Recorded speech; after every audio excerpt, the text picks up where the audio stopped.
Kakagaling ko lang sa isang errand. Pumunta ako sa bangko, nagpapalit ako ng dollars kasi yung wife ko kailangan niya ng dollar. Nilakad ko lang as part of my daily routine. I'm trying to hit at least more or less between 7,000 to 10,000 steps as part of my daily habit. Matagal ko na siyang ginagawa. Pati yung healthy living, as much as possible, iwas ako sa mga refined sugar. Tsaka hindi na rin ako kakain siguro ng mga sobrang unhealthy na fats.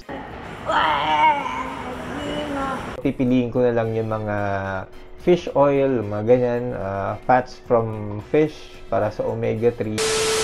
Dahil nagpapaka-healthy ako and kailangan ko ng gamit, may na-receive akong regalo from my wife. Unbox natin, open ko. Tadaan!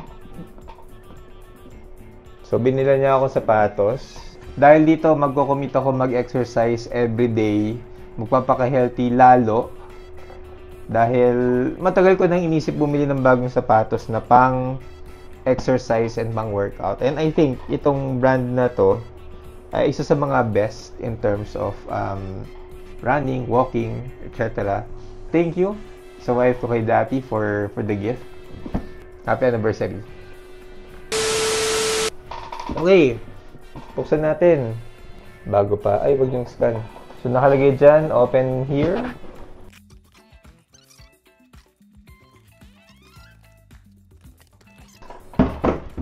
This is the shoebox. Check natin kung ano ang color. It's the first time kong binuksan to. First time. Kaya hindi ko pa alam kung anong color, anong style. And kasama kayong makita kung anong brand or style nitong sapatos. Anong size din. Sana fit. Binigyan niya ako ng wow. Ang social naman ng asawa ko. So, I think this is one is navy blue. Thank you, wifey. So, ginawa niya to para twinning kami siguro pag nag-exercise. But this one's good kasi ano siya, slip-on siya, tsaka pwede siyang gabing ayun, para nagaganyan to. So, pagka magbablog ako or mamamasyal, meron na akong sapatos. Super comfortable niya, super gaan. Parang wala akong suot ng sapatos. So, super gaan niya.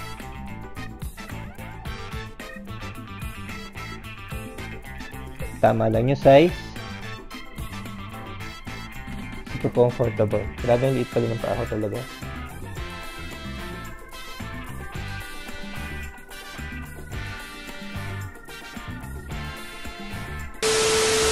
Okay, pasensya na sa magulong background ng bahay namin. But, yan na yan. Papalinis namin yan kay Kuya Rado this week.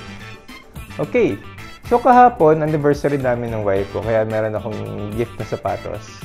And this is also Christmas gift niya. And yung gift ko sa kanya, sa Pasko pabibilhin. Kasi pinag-iipunan ko pa siya. Kaya mag-like at subscribe kayo para mas makaipon ako. We went to Newport and tinry namin yung isang sikat na restaurant ngayon.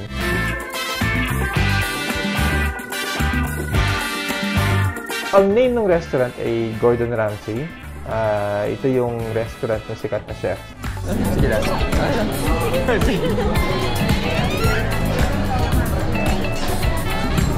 Sobrang okay yung food. Sobrang okay yung food. Kasi yung beef Wellington tinry namin.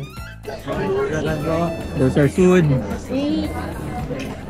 Mashed potato, carrots, tsaka beef Wellington.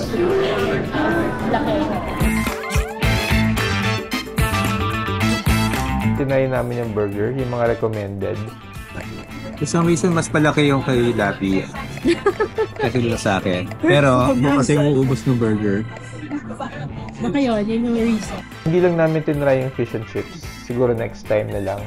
At least yun medyo affordable. But the beef Wellington, nasa around 3,000 plus per serving. So, konti na lang yung burger.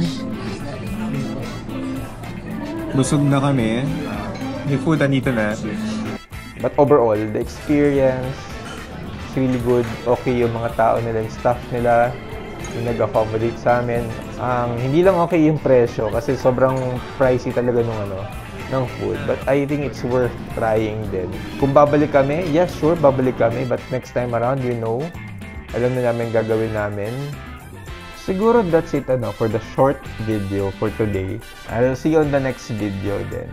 Bye-bye.